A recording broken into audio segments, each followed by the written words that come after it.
Bonjour tout le monde. On va faire une capsule brève cette fois-ci. Je viens de voir passer une publication de notre super chef du parti, un des partis d'opposition contrôlés. Cette fois-ci, le parti qui est mandaté pour faire accroire à la population qu'il serait en opposition avec les mesures dites sanitaires au gouvernement de la CAQ. En réalité, c'est l'ensemble de tous les partis là, qui cautionnent cette escroquerie, cette pseudo-crise sanitaire. Donc, c'est ça. J'ai vu passer sur les réseaux sociaux, Facebook n'a pas le nommé, une publication d'Éric Duhaime, notre super chef, comme je viens de le dire, de l'opposition contrôlée, mais cette fois-ci, l'opposition aux dites mesures sanitaires. On va lire ça ensemble, puis moi, on va le critiquer, moi, le commenter en même temps. Donc, il va comme suit. François Legault a peur de réintroduire ces mesures sanitaires abusives pour la septième vague. Là, ce qu'il faut retenir dans cette première phrase-là, c'est le mot abusive. Éric Duhaime, pour ceux qui le suivent, ceux et celles qui le suivent, le moindrement depuis qu'il est apparu sur la scène, on va dire, médiatique, depuis que le coup d'État mondialiste sous fausse bannière de crise sanitaire, il s'érige, on peut dire, il se présente comme étant en opposition au coup d'État, mais comme on vient de le lire, c'est les mesures sanitaires abusives contre lesquelles lui, il s'oppose. Il est pour le libre choix, un peu comme Maxime Bernier à Ottawa avec son parti populaire. Il disait, une année, Mario Dumont, il l'avait interviewé, pourquoi je pense que c'était avant les fêtes, en 2021, il disait t'aurais-tu conservé les mesures sanitaires? Ouais, ouais, à regarder les masques, moi, à regarder la distanciation sociale. J'aurais même laissé les vaccins, on les offre. Seulement, lui, il est pour le libre choix. Donc, on a des vaccins, entre autres, expérimentaux, qui ne sont pas encore approuvés par la santé publique au fédéral, mais qui sont autorisés par les gouvernements. Les gens s'injectent ça sans trop savoir quels seront les effets secondaires à moyen et long terme. D'autant plus que sur le plan scientifique, on les observe, les chiffres, en santé publique, l'Institut de la statistique du Québec, tout est disponible depuis le début. On n'a pas observé nulle part. Il n'y a pas personne à date qui a réussi à me faire la démonstration qu'on a vécu, qu'on vit encore une réelle crise sanitaire, quelle que soit la cause. On nous dit une grippe apocalyptique. Il n'y a rien de ça. Pire que ça, des gens ils ont été laissés à eux-mêmes, les personnes âgées, avril-mai 2020. On se répète toujours, c'est toujours la même chose, mais il faut que ça rentre profond dans le crâne du monde. Les gens sont morts de faim, sont morts de soif, ils ont été abandonnés, laissés à eux-mêmes sans service, sans soins. On a empêché les proches aidants, c'est-à-dire les familles, d'aller aider ces gens-là.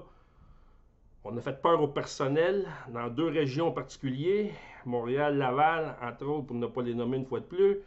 Les gens ont été diagnostiqués avec des tests bidons. On sait, c'est d'une escroquerie de A à Z. Donc, lui, notre super champion, il nous parle de peur de réintroduire ces mesures sanitaires abusives pour la septième vague. Donc, il gobe tout ça, lui. Les histoires de vagues, là, une vague, deux vagues, trois vagues, c'est de la bullshit. Mais non, lui, il parle de mesures sanitaires abusives. Il a peur de réintroduire des mesures sanitaires abusives.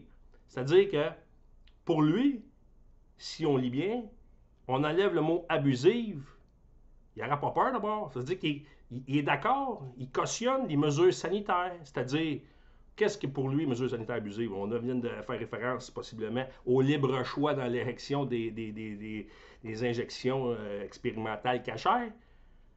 Fait qu'il laisserait aux citoyens qui ont peur, qui se laissent envahir par la peur par nos super médias, ça c'est une autre problématique, de se faire injecter euh, une injection, on va dire, on ne sait même pas c'est quoi. C'est une nouvelle technologie qui n'a rien à voir avec une prévention, c'est des traitements, tout, on nous le dit, là, tout, là, c'est de la bullshit de A à Z. C'est une chose. L'autre chose, c'est les masques. On ne sait même pas si dans l'optique où ce que réellement il y aurait des infections contagieuses, ainsi de suite, liées à la grippe ou au rhume, ou peu importe la façon qu'on va nommer ça, on ne sait même pas si ça a une réelle efficacité dans la protection. Au contraire, il y a des mains des gens, des études tout aussi scientifiques, sinon mieux argumentées et mieux construites, Avec une meilleure méthode, ils viennent nous expliquer qu'un masque, une guenille d'en face 8 heures par jour lorsqu'on est au travail, exemple, c'est un nid à microbes. Peut-être possiblement plus de gens qui sont tombés malades parce qu'ils ont porté ce masque-là. En tout cas, ça c'est pour dire que ça serait le libre choix des gens.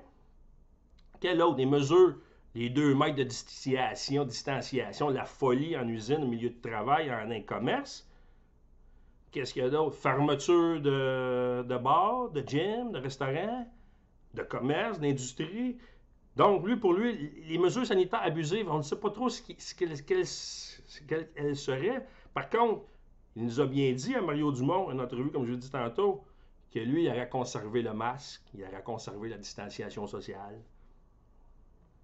Le masque, c'est juste pour nous rappeler qu'il existerait un soi-disant danger. C'est pour maintenir la psychose de la pandémie, imaginaire. Comme je vous l'ai dit, les chiffres, on a 2 mois, on se répète, 2 mois, avril-mai 2020, la surmortalité, elle est là, exclusivement là, et nulle part ailleurs. Le restant nous parle de cas symptomatiques, d'hospitalisation, mais des comorbidités. Donc, on rentre la personne, le patient rentre à l'hôpital, pour peu importe la raison, on part du cancer, une foulure de cheville, on s'en fout, là.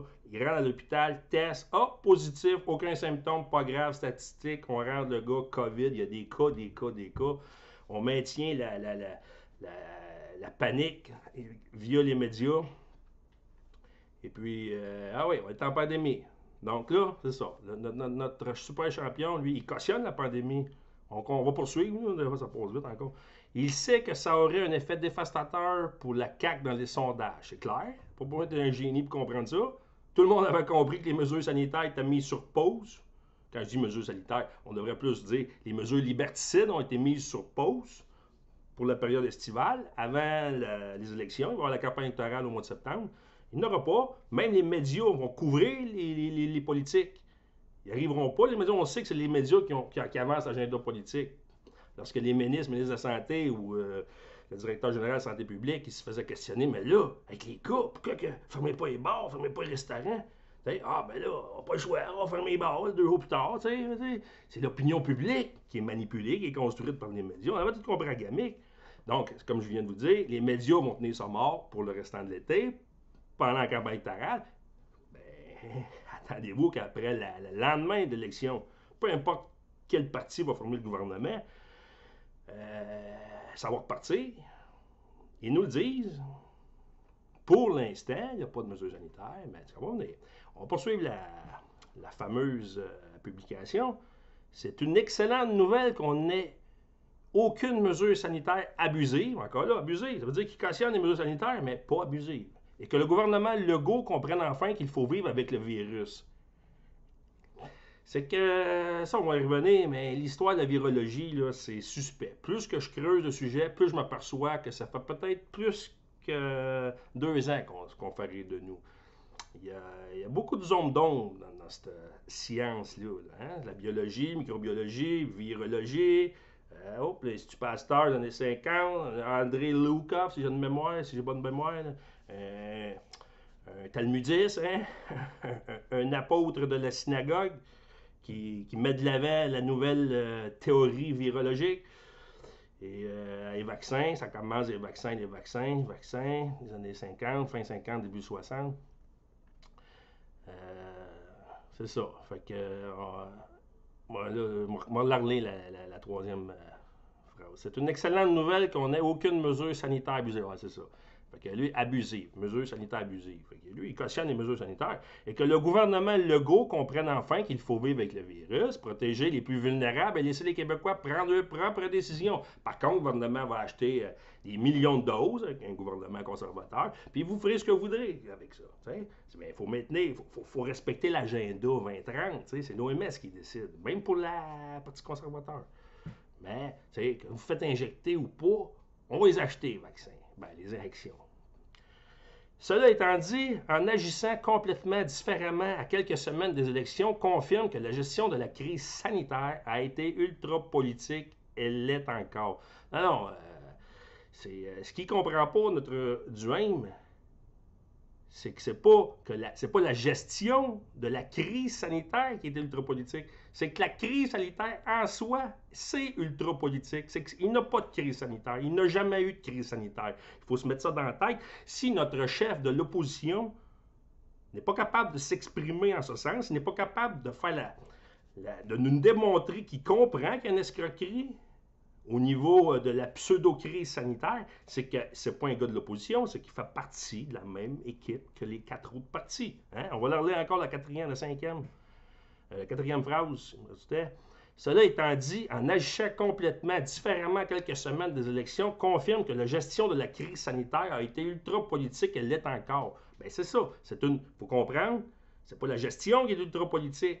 Je me répète, c'est la crise sanitaire qui est politique et non sa gestion. Il n'y a pas de crise sanitaire, donc tout est politique. On s'entend-tu là-dessus? Ça se trouve être comme je l'ai dit, on les voit les conséquences, les répercussions au niveau financier. Hein? Les États qui s'endettent comme ça se peut pas. On va regarder le fédéral, le niveau d'endettement. On a passé de 600 milliards en 2016 à 1200 milliards en 2022. 350 milliards de déficit en 2020. 2021, une coupe de 100 milliards, là, je ne suis pas sûr, je suis toute réserve, mais il reste que ça n'a pas de sens. Harper faisait on n'aura pas critiqué Harper, mais il faisait des budgets équilibrés. Notre Trudeau, en 2016-2017, quand il est arrivé, premier budget 2017, ouais, c'est ça. Il a fait un 30 milliards de déficit, on s'est arraché les cheveux. Ça n'a pas de sens, ça n'a pas de bon sens, 30 milliards de déficit, mais là, on cautionne 350 milliards en 2020 sous prétexte qu'il y aurait eu une pseudo-crise.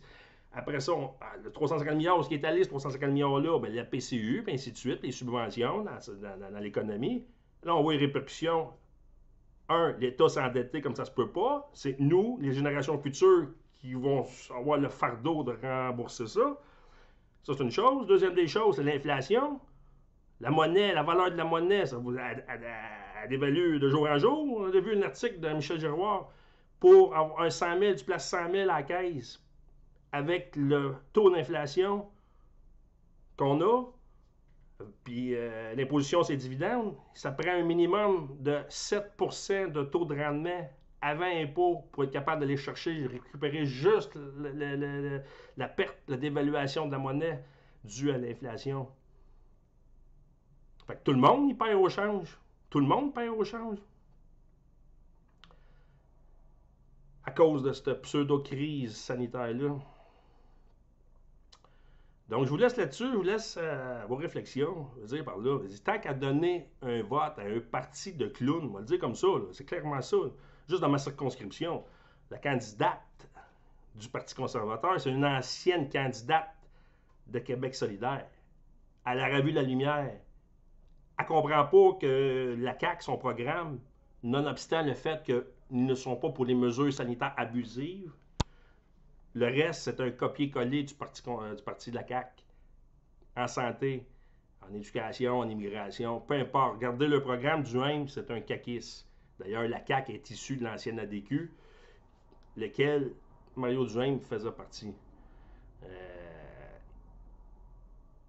Lorsque la ADQ s'est joint à la coalition à Legault, les plus conservateurs de l'ADQ, ben, ils se sont ramassés dans le parti conservateur à Duhaime. Imaginez, là. Imaginez. Faut le voir, le tableau, là. Faut mettre les pièces du puzzle, là, puis regarder là, qui est ce personnage qui se trouve à être Mario, pas Mario, ben, je t'ai pas dit lapsus, je t'ai pas dit Mario Dumont, Éric Duhaime. Ben, c'est ça. C'est un agent, voilà, habilement. Il y a de l'information qui circule. Ça fait longtemps, là, qu'il est dans le circuit, ce gars-là, là. C'est carrément un cacheur. Opposition contrôlée. Eh oui, fait crack, on est contre les mesures, mais quand on lit une déclaration, une publication comme ça, c'est clair, c'est limpide. Les mesures sanitaires abusives, c'est-à-dire qu'ils gabent les mesures sanitaires, puis ils gabent la crise, puis ils gabent toute la connerie de pseudo-crise sanitaire. Fait que je vous laisse là-dessus, on se repogne de 15 minutes, je pense que ça va faire 105 minutes. Je me mets trop. À la prochaine.